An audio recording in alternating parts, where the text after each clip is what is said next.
Florida governor and failed Republican presidential candidate Ron DeSanctimonious, Meatball Ron, vanquisher of Mickey Mouse, author of Don't Say Gay, and editor-in-chief of Florida textbooks, who banned the word climate change from Florida textbooks, is at it again. And by the way, how's that ignoring climate change going for you there, Ron?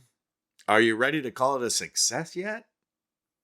DeSantis, who has proudly never let intelligence get in the way of politics, is in the midst of unprecedented climate catastrophe as a Category 5 hurricane bears down on Florida less than 2 weeks after Hurricane Helene already wreaked havoc on the state on September 26th. The impact of a hurricane this deadly is bad enough, but it comes on the heels of so much damage, and that debris is going to be whipped around by winds over 100 miles an hour. Conditions are going to be so dangerous that the state is calling for an evacuation, the scope of which has not been seen since Hurricane Irma in 2017. So even though he's calling for an evacuation, Meatball Ron is not calling the White House.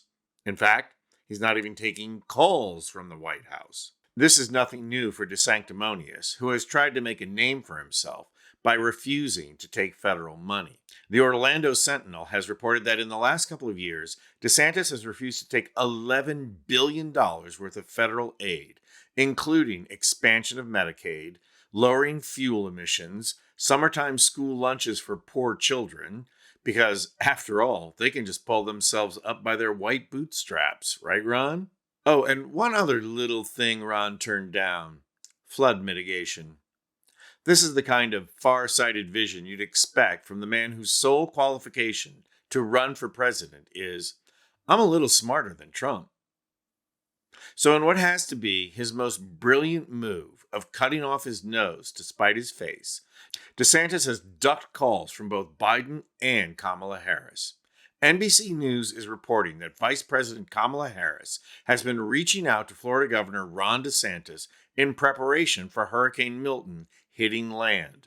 But DeSantis has not taken her calls.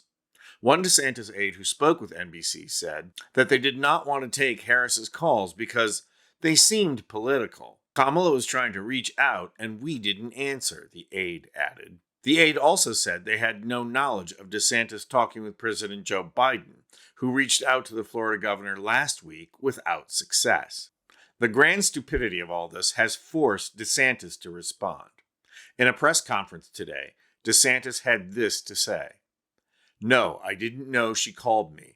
I saw the report, but I was not aware of that," he said when he was first asked. When asked further, he stated, "I didn't know that she had called, so I'm not sure who they called. They didn't call me, and their characterization of it was something that they did. It wasn't anything that anybody in my office did, in terms of saying that it was political." Note to DeSantis: you might want to ask the aide who spoke to NBC who in the office took the call. Apparently, she knows.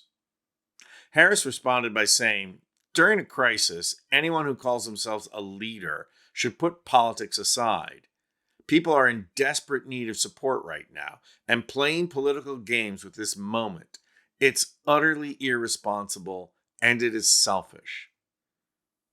Harris is not wrong here, but irresponsible and selfish could also be used to describe Mike Johnson, who is the king of sanctimoniousness, refusing to bring Congress back in session to appropriate more hurricane relief money. White House Press Secretary Karine Jean-Pierre was asked about it from, wait for it, Fox News, and she had this to say. It's there. That you don't like misinformation. I actually said we have the money available to help survivors of Hurricane Helene and also Hurricane Milton. Now there's going to be a shortfall, right? Because we don't know how bad Hurricane Milton is going to be. And so we're going to need additional funding. We're going to need additional funding. That's exactly what I just asked about. And you said it was No. misinformation. Yes. What you're asking me is why Congress needs to come back and do their job. That's what you're asking me. Congress needs to come back and do their job and provide extra assistance, extra funding to disaster relief fund.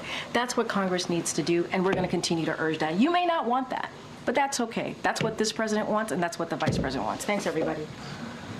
Or all those Southern Republicans like Matt Gaetz, who voted down more FEMA funding. These bold patriots represent the ideals of Republican government. A government of themselves, by themselves, and for themselves. And themselves only. F your constituents. You live in large. I'm Anthony Vincent Gallo for Occupy Democrats.